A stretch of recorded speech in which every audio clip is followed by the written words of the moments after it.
And for reference for people, they're not like little ones. Like I have 2 full sleeves, and a full color sleeve, and I have a full black and white sleeve, and I have throat tattoos and neck tattoos, all that stuff. So anyway, when you have tattoos like that, people just come up to you and like show you their tattoos. You know what I mean? It's like just a cute human interaction that we have that I don't understand, but I love it. And I met a woman in a bar like almost 2 years ago now, and it was her 40th birthday. And she had this whole new piece, and she was all excited to show me. And I said, that's all well and good. The intersection of good drinks, good music, and good times. This is Hops and Spirits Bar Conversations. We're back with another great conversation. And remember, you can find all of our past episodes at hopspirits.com or follow us on social media at hopspirits, all one word. But joining us for our conversation this week, she's a rising country artist, songwriter. Her latest single, Tattoo, is out now. Please welcome in Allie Colleen. That's right. How you doing? I'm good. You know, I know I kept trying to say it in my head, Jolene, Colleen, but I still was so nervous to say it. You do. You just get Colleen. You got to get that little jingle in there, and you got it. Well, see, if you watch some of our other videos that we do like a review series, and I had to say Añejo, and I really butchered it really bad with like almost Añejo, and yeah, it was bad. So words are not always my friend. Hey, you know what? We can't all be good at everything. It's all right. I'm not good at anything, so like you're fine. Well, I would disagree with that because I've heard some of your music and I'm a big fan, and we're going to talk about that here in a second. First, you know, for those that are watching, not listening, you got a cool shirt on, right? I do have a cool shirt on. I get to meet so many really, really cool people in this wonderful lifetime that I do, and we have a festival in Comstock, Nebraska that we've played every year. And these girls have just championed me every year. That we have so much fun together. They're always in the front of the stage, and they're awesome. And this last year, they wrote me this really sweet card, and they were like, hey, just like watching you do your thing, like really encouraged us to like launch this clothing line that we've been like really dreaming about forever. And I thought that was so rad. So I wear it. It does feelings. It's a good old F-U to feelings, I guess. I don't know. But they picked this one out specifically to give to me, which I thought was very cool. So repping it.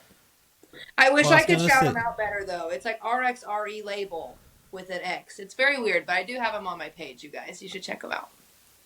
See, there you go. A good tease there. And, you know, you do come with a little attitude in your songs, and we'll be talking about that tonight. But this is Bar Conversations. I've got, you know, I didn't have anything from Oklahoma where you're from, so I was like, what do I have close by? Closest I had was like Missouri. I've got some Texas stuff, but I didn't feel like Texas was right for you. So I did a little Missouri whiskey, a little Stowlock whiskey. Yes! It's holy water. A little holy water. It is holy water. Absolutely. Cheers to holy water, my man. So you drinking anything good tonight? I'm drinking water. But I go So on you're the road behaving tomorrow. yourself?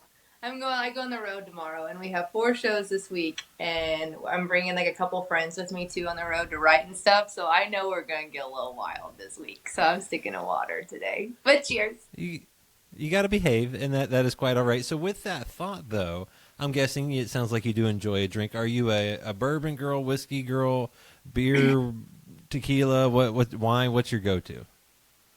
I don't know if anybody would agree, but I think I'm a tequila girl. But apparently we don't get as like along as well as I think we do. But I have a genuinely good time. So, as far as you know, it's great, right? As far as I know, I love tequila. I don't know if tequila loves me or if tequila loves me too much. I don't know what it is, but if Allie gets a little saucy, you bet it's going to be on tequila, I think. Well, and like I joked earlier, I was not a big tequila fan for a while. My wife's always loved tequila. Tequila for me, Blanco's not my favorite thing, but I've got now that I can say it in Yejos, a little age on them. Age on them. I've been enjoying them. I really like the Reposados, however you say that one. Yeah. I don't know either, but yeah, that's a good one. I'm not a huge on golds though, but I don't even know why. I just know they taste as good. Hey, it happens. You find what you like, and that's half the battle, right? Mm-hmm. And, you know, we talk about your new single is called Tattoos. How many tattoos do you have? Because I believe you have more than a couple. I do have more than a couple.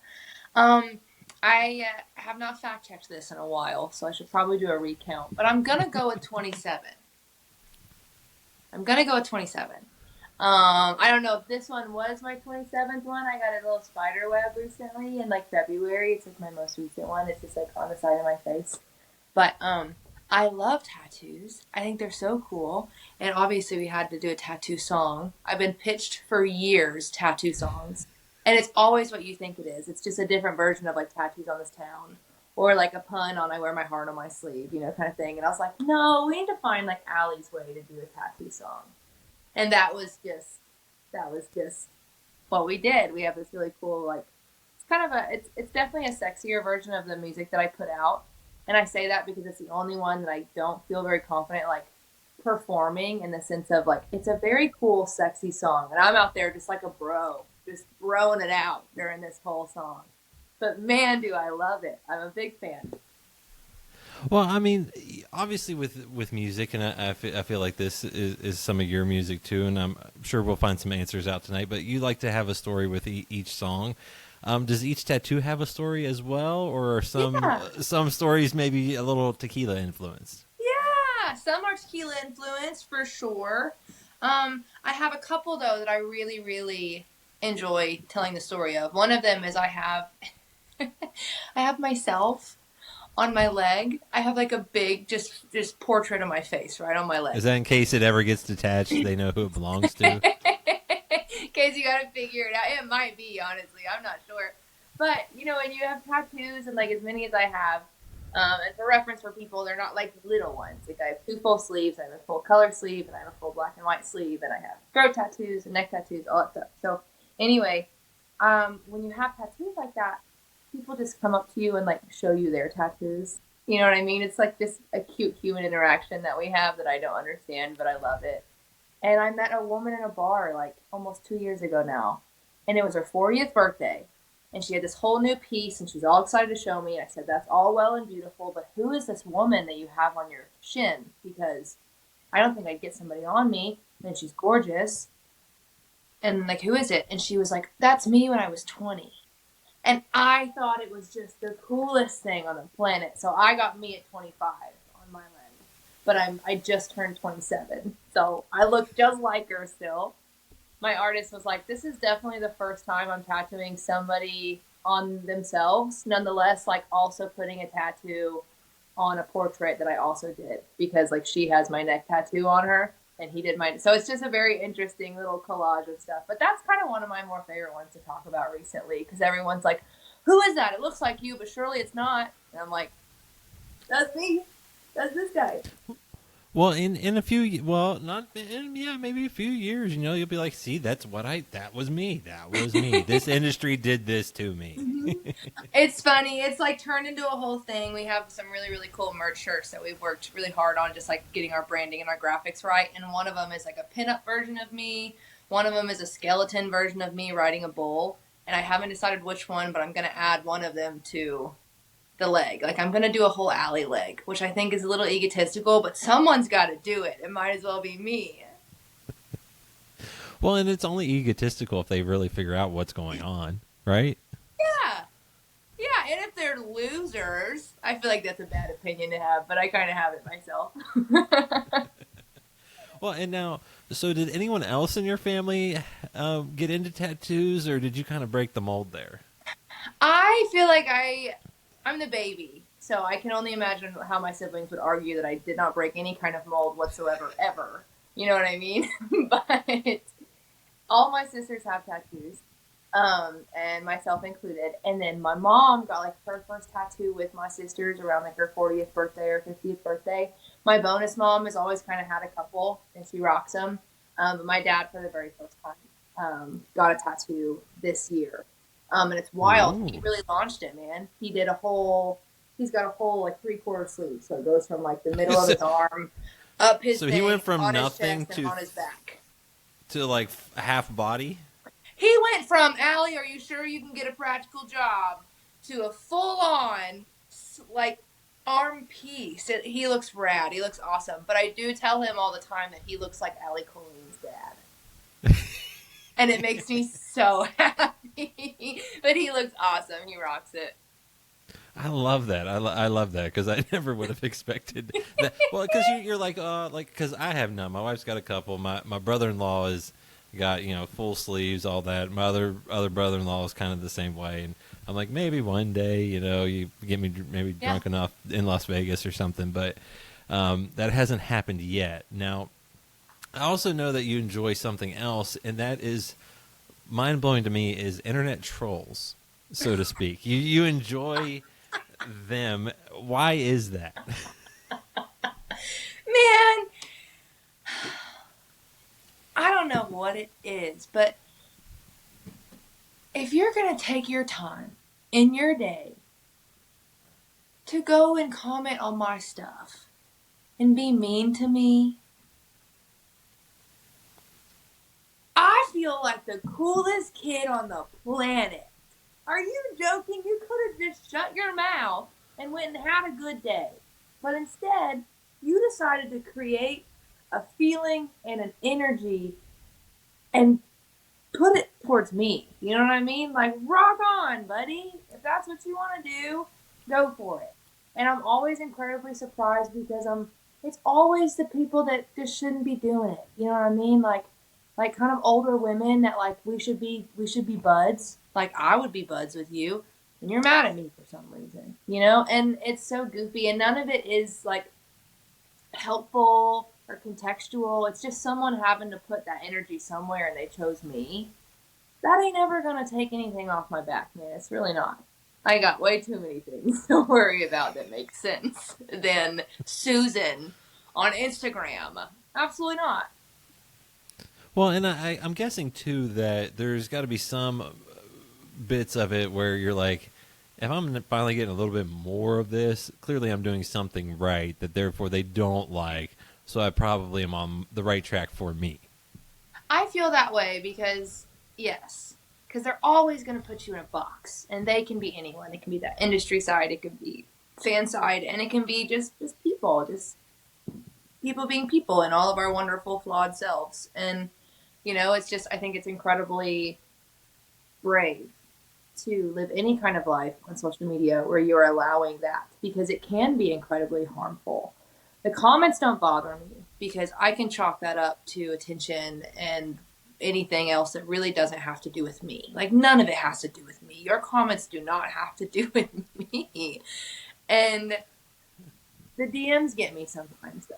Just going out of your way to send me something incredibly unkind. And it usually doesn't have to do with music. I never get flack for my music. I get flack for my body, for what I look like, for who I spend my time with.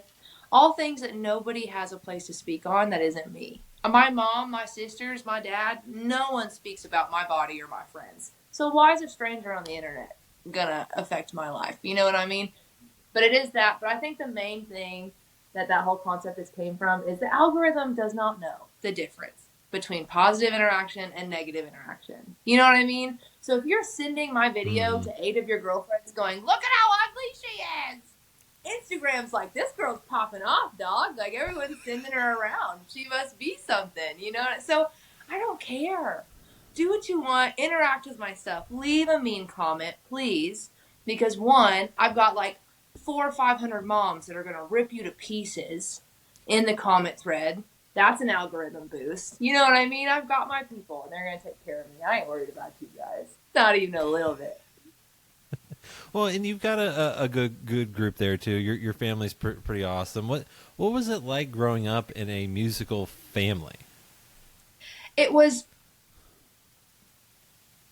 so much different than what I've been told it would be like to grow up in a musical family. We never kumbaya'd around the fire or sang together. You know what I mean? I think the only thing that we ever really did together musically was the harmonies on Happy Birthday were pretty solid. Like Happy Birthday always sounded real, real good in my house. There was no Other than awkward that, moments. yeah. But other than that, man, we were just a working family. We all worked really hard for sports. And my dad and my mom all implemented a lot of different jobs for us, starting around like 10, 11, and 12 that we would do and had to do. And I don't say jobs like chores. Like, I think one of the first things that my dad and I really did as a kid together as a project was my sisters and I, we all got to build this 75-foot compression bridge for these dump trucks to get to our far pasture, to load hay. Like, it wasn't like oh, take trash out. It was, we gotta go to the job site today, guys. So that was what my family did. We didn't do a lot of musical stuff, but I didn't take advantage of it as a child. I feel like the way that as an adult, I'm like, you could have done that. But there's no denying that I had every single resource on the planet if I had questions with my music as a child. But with that said, I also am so grateful that my parents never like pushed that or overstepped it or anything and just allowed me to play in my closet until I was like 17. That's what I did. I would just sit back there with my guitar because I shared a room with my sisters. So for some reason, the little closet space was like my little like campground, and I would just play music, and it was amazing, and it was kind. Well, and is it true too that you had to go to college first before you could technically kind of go full into the music career? Yeah, all three of us. I have two older siblings, and um, education was incredibly important to my parents. I mean, it was an amazing privilege that their parents made happen for them, but it was hard, for them to go to college. And my dad is the youngest of six kids, and it was very challenging for them to go to college and to do that. And so he had to get scholarships, and he went on a full sports scholarships and stuff like that. So for my sisters and I, it was an incredible privilege to just, you have any college you would like to go to for the most part. If you do your part and get in, we can take care of you at that college. And so we all did. All my sisters and I all are very academic, and we worked very hard to do so. And I found a huge loophole and got a degree in songwriting, whatever that means. It was awesome. But that's how I spent my 4 years. But it was a very huge conversation in my family, and an agreement and a deal that before I really pursued music, like as a full on career, and really immersed myself in that life, that I would get my education, that I would go to school. It was pretty Well, fun. I was gonna say it sounds like you were pretty smart too to go, hey, if I'm going to school, I know I kind of want to do music. Maybe I should do something that's going to benefit me down the road. Yeah, and it was cool to move to this town from Oklahoma, a kid who was the only kid who wrote songs in our town, the only one who was like, I'm going to go to Nashville and make music. And everybody was like, we don't even know where Nashville is, dog, but like, have fun. And that's what I knew I wanted to do. And so getting to then go to Belmont University, which to me is like the Disney castle of Nashville. It's just this beautiful white column, gorgeous school on the top of Music Row. Like, it was just a fantasy. It was the coolest thing on the planet to me as a kid to drive past that place on the few times we would come to Nashville and see it. And so I did. I thought, I can come to this town and I can work really hard to network in bars, which is always really tough because they're not going to remember you the next day, nonetheless, where they parked their car. So it's a little tough to really get, nail your name into someone's brain. But I got to go spend 4 years at a school where every single person that was going there was also predominantly music focused. And even to this day, I walk into publishing meetings and copyright discussions and stuff like that when we're formatting our albums, and I'm staring at my classmate. You know what I mean? And that's also incredibly cool because everyone in this town does music, but there's still something about just knowing somebody personally when it comes to, oh, this is the show we have, what artists we want. Almost 90% of the time in this town, it comes down to, I know them and I can ask them personally. And that's how it gets booked. You know what I mean? So going to school with these people and growing up with them and trying to like make friendships that way was incredibly helpful for me in this town. Well, and you mentioned growing up in Oklahoma. What was that like for you both, just in general and then obviously musically as well? Musically, there wasn't there wasn't any kind of music scene in Tulsa then. Now there's a really really cool nightlife in Tulsa, and I think it kind of pulled inspiration from like the nightlife there in Kansas City and like their light districts that they have. So Tulsa's really started doing that in like kind of the last 10 years or so, and it's really grown. Um, but other than that, growing up, there really wasn't a live music scene in Tulsa too much. Um, and then growing up, like I had two older sisters, and so that was my music influence with my sisters. Whatever they were bringing home and listening to was what I was listening to.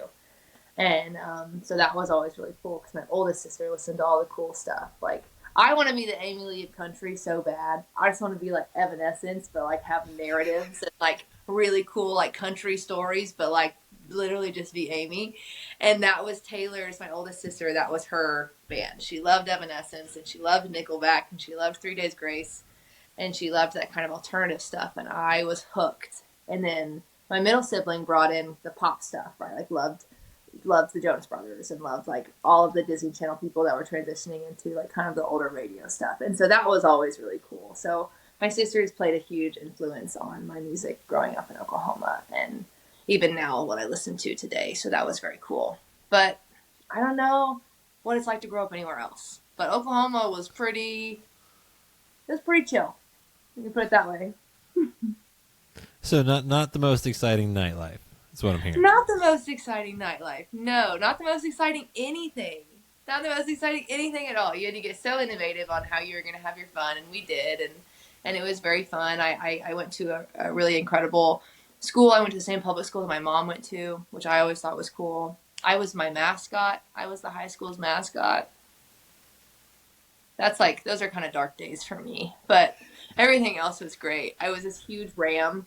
My coach told me I could get out of sprints that day if I went and auditioned for the mascot, but I didn't expect to make it, and then I had to be the mascot for the whole season. And I had to double my sprints the next day at practice, so none of it was a deal. None of it was good, but it was kind of fun. You were too good. You should have just half-assed it, and it might have been okay. Now you mentioned, kind of growing up on the alternative scene, little pop scene. Were there any artists though that that you draw inspiration from when you're kind of creating who you are, and that you maybe set the path or the trend for you? Absolutely. A huge one is Cody Johnson. I'll never forget my friend in high school had tickets to a Cody Johnson concert and someone couldn't go, and I wasn't familiar with the artist, and they were like, will you just come with me? And I said, yeah, of course, let's go. And I think I was 14 or 15, and man, I've just had the bug since. I think Cody Johnson is incredible. I think what he chooses to sing about narrative wise is awesome, especially like in our world of country now. But more than all that, he does Kojo. Like he's always done the whole Kojo thing. And so we do Alco. That's where Alco came from, was Cody Johnson. So all of our stuff is Alco for Allie Colleen. This is my hat. It has like my Alco signature on it, and everything's Alco. So, I totally ripped off Cody Johnson for that one. I was like, I'm taking Alco and I'm taking your guitar strap. Because I saw him use this guitar strap one time and I fell in love. So I still use it. So he's a really big influence for me. And Ashley McBride as well. Well, I was going to say, I mean, there's nothing wrong with either one of those. And No, it's they're funny pretty because, good. Yeah, I was going to say they're very good. And it's funny because last week I had on David Adam Burns, who's kind of big in Texas, and he's like Cody Johnson. There were a couple people, and that's why he ended up leaving Nashville and heading down to Texas because the sound was just kind of what he wanted, and clearly few people can make a big impact on a lot of folks. His sound was incredible, and man, he knew who he was, and he knows who he is, and that was also incredibly encouraging as a kid who grew up on Texas country. But again, I think it's so funny that you weren't gonna partner Texas alcohol or Texas whiskey with an Oklahoman. Thank you for not doing that. That was 100% a good call on you. Missouri, Kansas, it's fine for some reason. You nailed that part too, but not Texas. No. But their music scene has always been incredible, and they're always coming up to Tulsa to play Kane's Ballroom, and so that was kind of my venue that I would always watch people at growing up. Papa Roach was my first concert there. I think I was 12, and it was so much fun. But he really knew who he was, and he had offers forever from Nashville. You know what I mean? To come to Nashville and to kind of do the Nashville scene and the contemporary music scene. And just watching Cody just choose over and over to just pick his brand over what everybody else was doing and be like, no, I'm Cody Johnson. This is how I'm going to grow this. I do best in Texas. I do best in Oklahoma. I do best with a blue collar crowd. Like, I don't need to be marketed the way that Nashville is going to market me yet. And then finally at one point he merged with Warner, and just watching all of that as an independent artist was really encouraging for me and really cool, especially as a country artist who does not fit into any like commercial boxes that country currently has for me. So I can't tell if I'm making a box or if I'm digging holes, but I'm working really hard. I think you're making some boxes because I've talked to a lot of folks, and it's so interesting to hear you say how Cody found kind of his sound and stuck to it, because I feel like that is so hard for people, because you can go down that rabbit hole of like, well, I'm having success doing, but then at the end of the day, you might not like yourself in the mirror. But Right. for you, you come in with this edge. You're yourself. You're true. Where were you able to kind of find that comfort to do that? I think it was in how private I was growing up with my music. Um, my parents were incredibly protective of us, and we were actually very private. My sisters and I joke that we didn't meet kids our age until we were like 10 years old. We just didn't. We were always around adults, or we just had each other, and that's what we did. And so I think there's just something about like kind of, I don't say isolation in like a negative way, but I was incredibly isolated with my music as a kid. I felt like, again, I played by myself in my room, in my closet forever for the longest time. Because I was also incredibly intimidated by my parents. And that took me a very long time to understand that that's what that feeling was I was just too nervous to go and play in front of people who are the greatest at what they do, in my opinion. And also, I didn't sound like my parents. And for some reason, I thought that maybe that was also going to be something. So I was just incredibly private. And I spent a lot of time figuring out what Allie liked to play for Allie, and that was it. Because when other people wanted to listen to me, they wanted to hear these covers of these artists that I loved, but they weren't me, but I loved them. And so I think that there was a huge freedom in that for me, in the privacy that my parents created for us, and that kind of thing. And then at that point, I was so in love with it, I wasn't going to let it go. I was like, I'm just going to keep doing this until somebody likes it, because this is what I like to do. And so it was incredibly encouraging and incredibly kind. And I found that I'm very proud of that as an adult. Well, it's a great sound. And was there ever a chance that you were not going to be a musician somehow, some way? Nope, not one, not a single one. I think I started writing like little jingles and like songbooks and stuff. As soon as I could articulate it well enough to write it down. I was probably 6, 7, 8 years old when I started writing. The guitar thing came way later. I just stared at that for a really long time. I think my parents got me my first guitar when I was like 9 or 10, and I didn't pick it up until I was probably 14. And then my guitar's been my best friend since then. And so it's been incredible to also grow in that kind of way and put in that work to really learn that skill, because singing was always something that came very natural for me. I always enjoyed it. I loved it. And I worked very hard at it, but it never felt like it. It was just, I was just singing all the time. That's what I thought I was doing.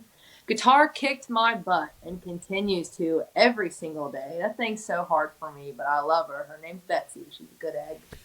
But dang, that was tough for me. That did not come natural at all. But there was never anything else. I love animals. My family has a veterinary clinic back home, and I've grown up in that and loved it. But nothing other than music was going to take up my time forever. Well, and you mentioned it too, that you've always loved songwriting from an early age. And what's your writing process like? Because obviously you've seen a whole bunch of different things in your life with probably the experiences that you've been able to have. So what's that process like for you?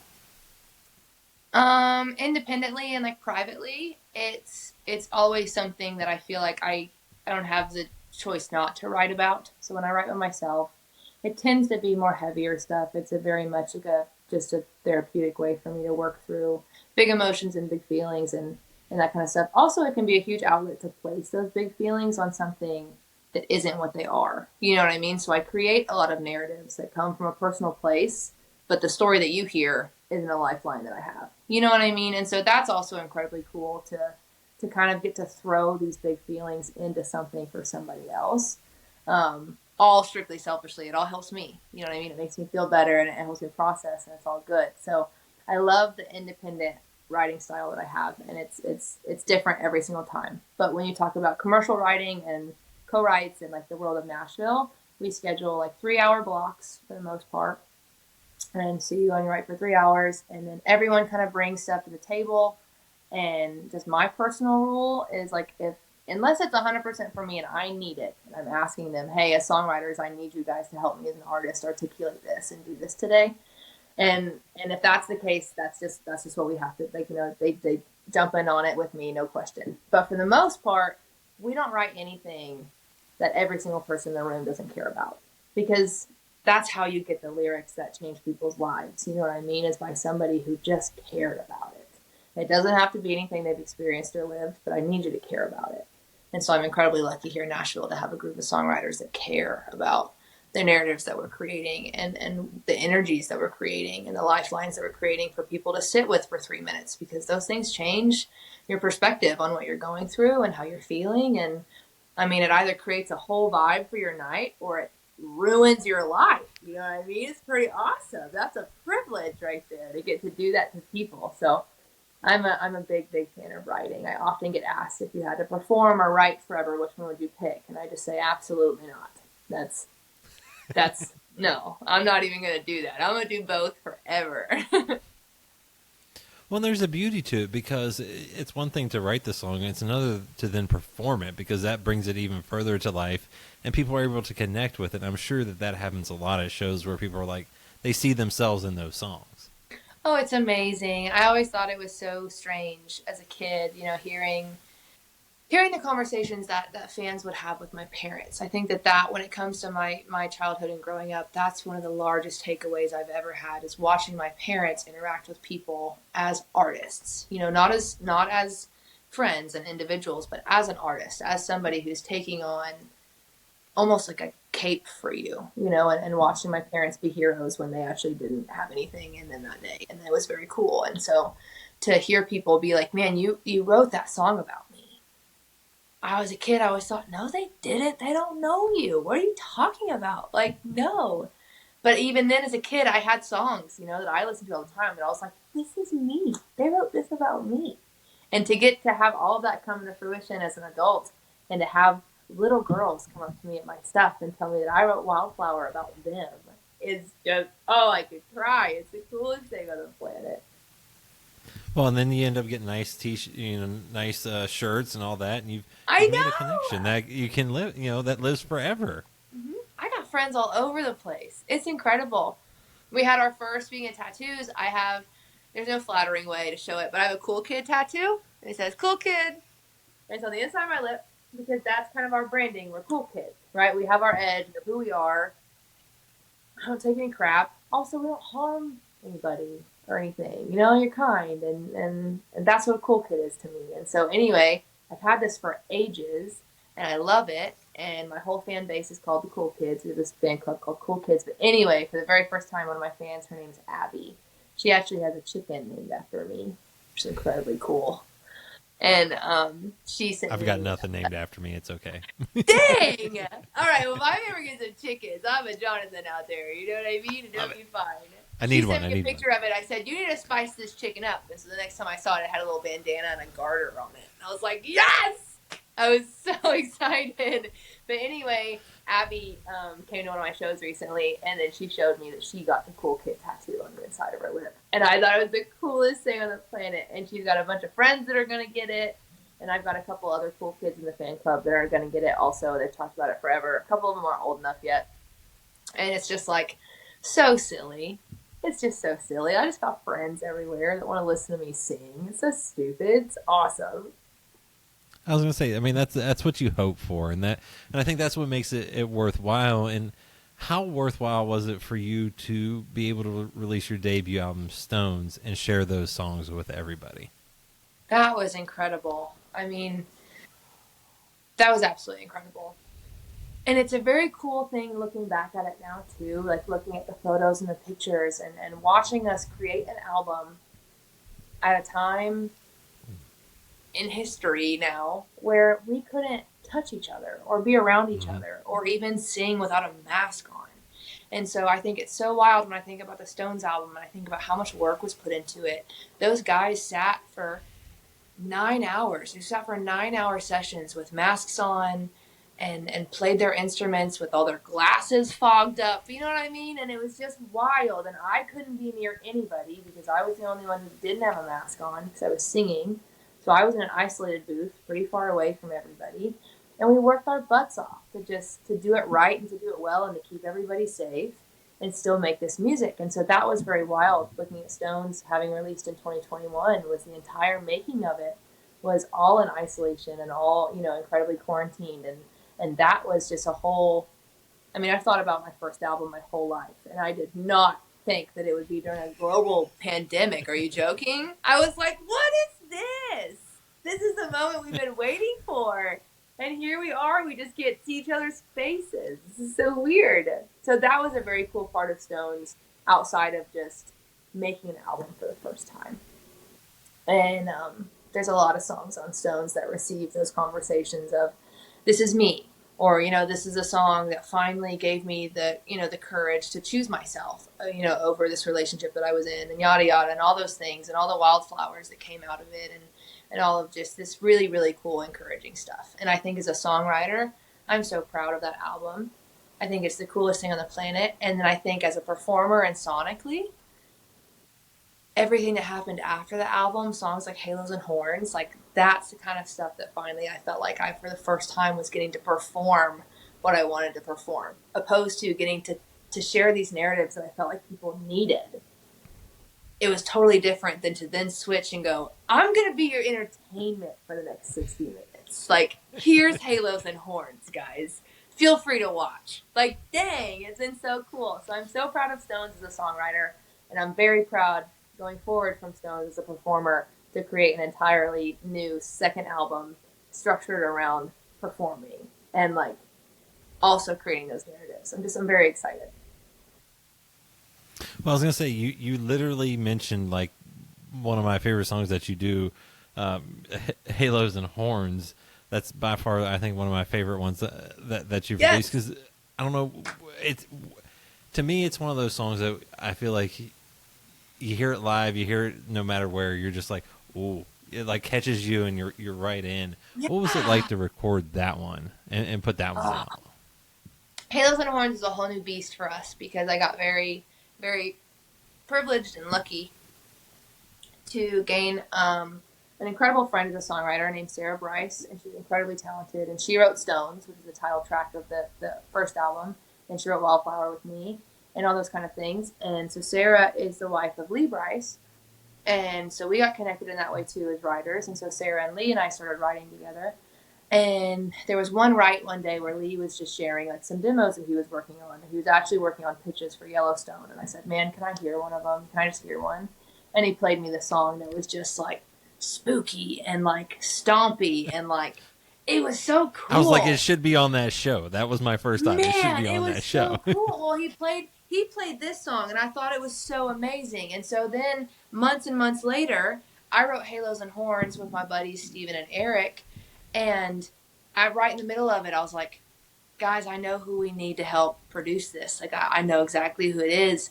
And I told them, and they go, well, yeah, that'd be really nice. I said, I think we can do it, though. I really do. I think we can do it. And so getting to have Lee Bryce produce Halos and Horns was probably one of the coolest things that's ever happened to me. And then on top of that, he was like, well, can I bring my buddy in to co-produce? Because like he's really, really sonically, I think he's the guy for this song. And I was like, sure, do I know him? And he's like, it's Jared Neiman. And I was like, that'll do. That'll work. That'll be fine. That's fine. That's cool. That works. Dog. Sure. So I got to go into the studio and do 3 songs with Lee and Jared, and we did Halos and Horns, and we did this other release song called Feels Like. And then we have another song that we're sleeping on that I cannot wait to put out in the world. But Lee decided that he wanted to be on it, which was an incredible honor for me. But that is a lot of logistics and legal worlds in his world of music. So we're really waiting on the ability to get to put it out.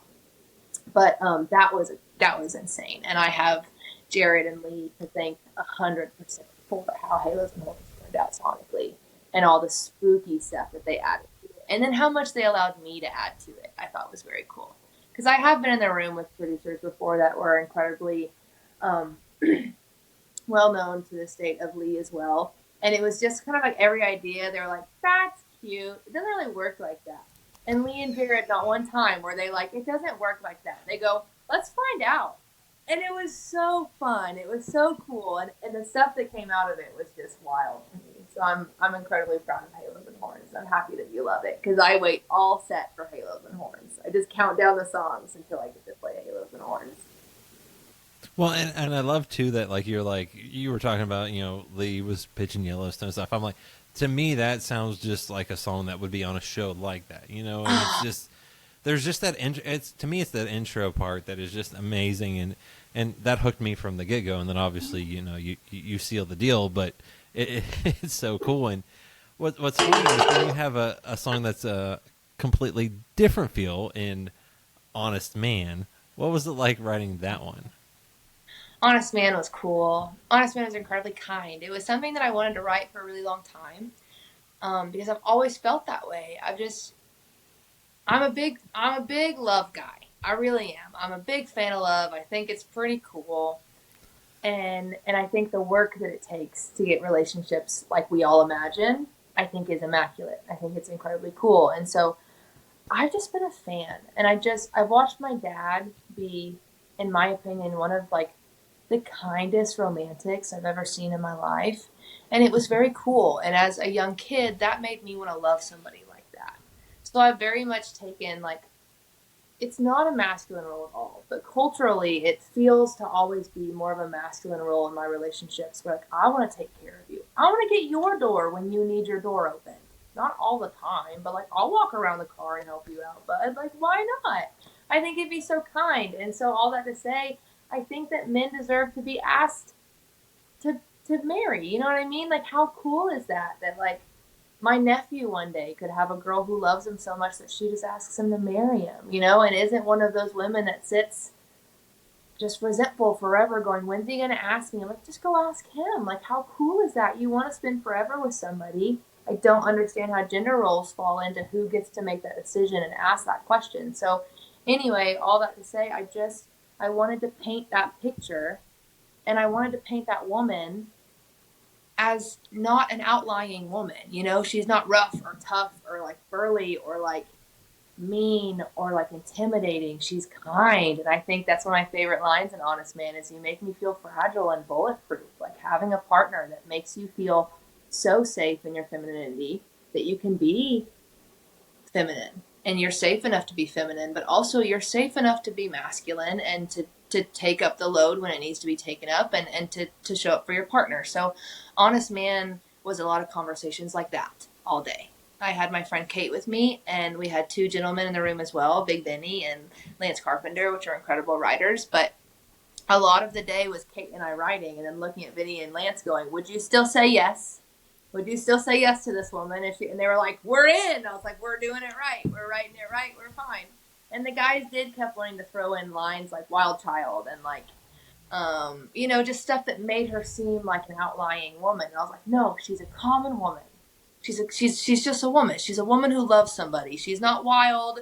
She's not breaking the mold. She's not doing anything. She's just loving somebody enough to ask him to marry her. That's it. And so it was incredibly cool to have those conversations all day and to land on Honest Man, which we sonically made for weddings. So that's kind of why it's so much different than everything else, is because it was made and produced as a first dance song. So it's very sweet, it's very swaying, that kind of thing. Well, and do you ever feel like, I don't want to say weird, but but like for you, you have so much edge, and then you come in with a softer song. I feel a lot of things, okay? I feel a lot of things, but we have created this really cool, vulnerable place in the show. And it's something that I saw Ashley McBryde do forever. And I've seen a lot of artists do it. It's not uncommon by any means, but watching Ashley do it was a big changer for me. And it's just that acoustic set right in the middle of the show, where the whole band leaves. My guitar turns on for the first time, and I get to play. And I get to play for people. And it's always in that realm that we get to do Honest Man. And we get to do even like Only Oklahoma and just really sweet stuff that maybe sonically doesn't fit as well with kind of the rougher, tougher stuff that we do. But this is also the time where the crowd gets to sing. So we get to do stuff like When You Say Nothing at All and just those big, kind, lovey songs that people want to sing along to and do. So it gets incredibly vulnerable sometimes and incredibly weird. But that is also the whole point. It's why Halos and Horns, I think, is 3 songs after the acoustic set. And you just rip into it, and you get back to the point, which is, I'm the toughest, meanest thing here. Please don't mess with me. Please don't get close enough to find out that it is all mush inside. It has a very tough exterior, so you never find out. It's just mushy peas in here, man. That's all it is. Just a big beanbag. Well, so where does Tattoos fall in the set list then? I think it's right before Halos and Horns. I have this privilege of taking my best friend out on the road with me. Her name's Carly Rogers, and she's an incredible artist in her own right. And we actually did a duet together. It's called Blame It on the Wine. And it's like a two female song. It should definitely be, as far as Carly and I go and our lifestyles and stuff, it should be a man and a woman singing together. But hearing Carly do it, I was just like, dude, I want to sing that song with you. And she was like, it's a love song, right? I said, I do. I want to sing it with you. And so we have this really cool duet that's two women, and it's Blame It on the Wine. And it's incredibly cool. So anyway, Carly plays that kind of right out of the solo set, and she takes the stage and she does her thing, and I get to join her. And then I think it's Tattoos, and then I think it's Halos and Horns. Because Tattoos is incredibly cool, and everybody loves it, but it is way different. And it is one of those songs that, as of right now, people just kind of watch. They kind of get like a little taken back by it, and they just watch it. It's almost like once we finish, they're like, will you play it again, and we're going to enjoy it this time? We were just watching this time. So we do Tattoos, and then just instantly just rip into Halos and Horns, because, I don't know, it just works. But I love our live set. Well, I was going to say, I mean, they look at you and they go, wait a minute, now I get tattoos. But I mean, for that, but like you said early on, and that song for you had been pitched so many different things. Clearly, you went with a different vibe, and it worked. I did. I went with the one that made the most sense to me. And also, like, I have tattoos because I think they're the sexiest thing on the planet. I mean, yeah, there's a lot of stories in my tattoos, and there's a lot of things that have meaning that I care about and I get to see every day. I mean, I have a flower for everybody in my family. And it's my right hand. There's not a hand I shake in this town that I don't see every single person that my lifeline affects, and it's very cool. But for the most part, I think they're sexy as hell. That's it. I really do. I love them. And so that's what Tattoos was going to be for me. It was going to be somebody covered in tattoos that I was just enthralled about. And that's what we landed on. So again, it's a very sexy song, but also it's the only song that I've ever done that had a producer, almost artist credit. So my friend Dom is an incredible pop producer, and that's what he does. And so Tattoos is really a collaboration, almost like a Cam and a Diplo thing. You know what I mean? Like it's very much like a DJ and artist thing. So it's the whole artwork for Tattoos is Allie and prod by Dom. Like he's on the artwork as well. So he has a huge responsibility for why sonically it is so poppy and so that way driven also. So it's also a collaborative project, and I think a lot of people don't realize that. They just think it's an Allie single, but it's very much a collaborative song. Tattoos is. But I'm really proud of it. Oh, it's a great song, and I feel like hearing you talk about the set list and having it go into Halos and Horns is a perfect way, because maybe people wake up and they go like, oh, okay, yeah, we're good to go. But also, is all of this leading to another album? Oh, yes. Yes. I have all the songs picked out. I just can't afford it yet. But I have all the songs picked out. I'm so excited. We've been working forever to start this album. And we still have just a little while to go. But we're really hoping that 2024 will be the year for us that we get to release it. But we have all the songs already. I've written all the songs. I've got everything ready. And Halos and Horns will be on the second album. And it will be sonically kind of what the whole album is based off of. It won't be re-recorded. Like, it will be the Halos and Horns that everybody knows and is already familiar with. But it will be very much like the structural basis for what the whole album is centered around. We have a song called Rolling Stone that we play in our live set that is unreleased.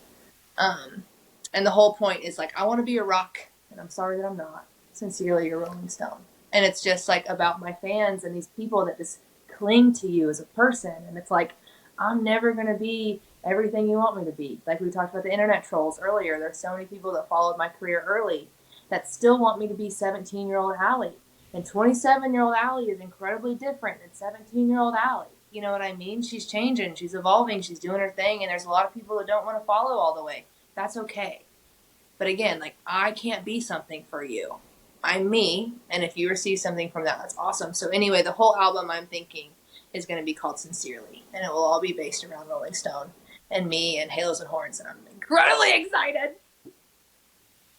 Well, I'm also now excited because that sounds exactly what I would love to hear. And what's it been like to blaze your own path? Because you've taken a little different path maybe than others, with everything that could have been presented to you. What's Yeah. it been like to do that? It's been incredibly rewarding. I mean, it's been everything that I thought that it would be and more, and it's been way harder than I ever thought it would be. Um, and it has been more fun than I ever thought it would be. And the Allie that has came out of it all surprises me sometimes too. I'm incredibly proud of her, and I'm a big fan. I really am. I like her. I like her a lot. And I get told a lot what my career could look like if I made certain decisions. And I don't believe in that lifeline. I really don't. I don't think I'm missing out on some kind of red carpet walk to fame. I really don't. I have this amazing opportunity to create what I believe will be a lifelong, lifetime career with a consistency that is just so kind. I mean, I have gone through a lot of stuff personally in the last like 5 years. Everybody did from COVID. I think COVID launched a lot of really personal journeys for people that they just couldn't ignore anymore. And that was a big thing for me. And I just think if any of this happened in any other timing than how it has, I don't know where or how well Allie would be doing right now. I don't think she'd be doing very good, dog. I'd definitely be drinking a lot more tequila, and I can promise you I'd be drinking it tonight. You know what I mean? So, dang, I'm incredibly proud of how we've done it, and I'm incredibly proud too to be able to show somebody. And this might sound egotistical, and it might be, but to get to show people that like you don't have to do it that way. You know, like whatever your lifeline was set up to be, that you are told your whole life that you are set up to be a way, it doesn't have to be that way. You can go and do it on your own. And the way that I have done it, there's nobody responsible for my success other than me. And there's also nobody responsible for my failures other than me. And there's nobody who gets to receive the reward or the credit other than me. And I'm so proud of that. And I want everybody to go and do that. And I know that, I don't know, life's really hard. So do what you're able to do. But dang, I'm incredibly proud of how we've done what we've done. And I hope that it stays that way. Good God. Well, like I said, I knew nothing about backgrounds before I found you, and I love the music before anything else, and everything else Yes. was a bonus.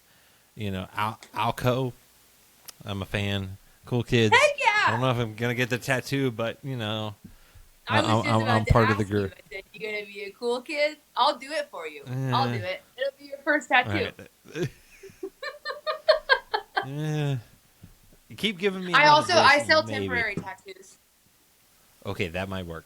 Mm-hmm. Also, my We have daughter might like Alco that too. temporary tattoos. We have my firefly as a temporary tattoo, and I'll put it on you, and I'll slap it real hard when it's done. You can say that it hurt. It'll be awesome. Well, I probably would. But my 4-year-old daughter would probably love that because she loves temporary tattoos. It is awesome. The fireflies are technically like wrist size, but I have so many children that buy them and put them on their neck, and I just have little like 6 and 7 year olds running around at my concerts with throat tattoos, and I'm like, if this isn't the greatest life on the planet, I don't know what is. Like, this is what I've worked for: is seeing that 6-year-old right there with a throat tattoo.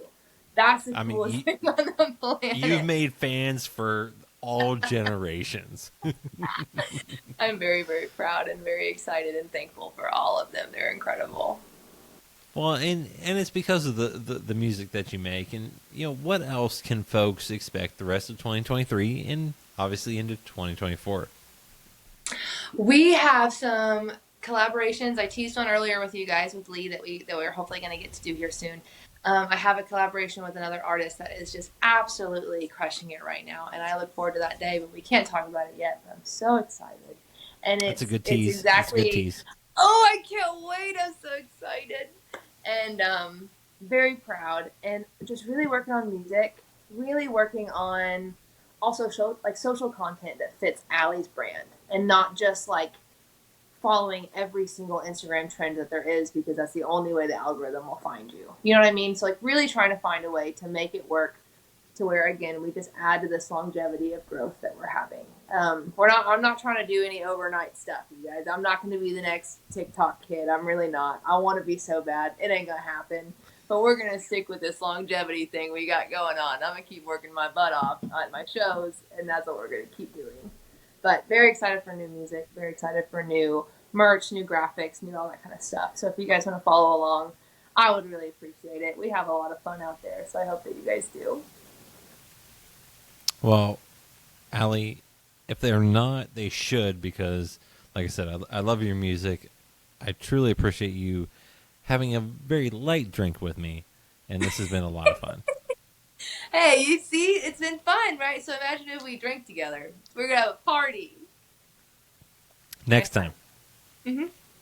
Find more from Hops and Spirits at hopspirits.com. Thanks, everybody. Bye.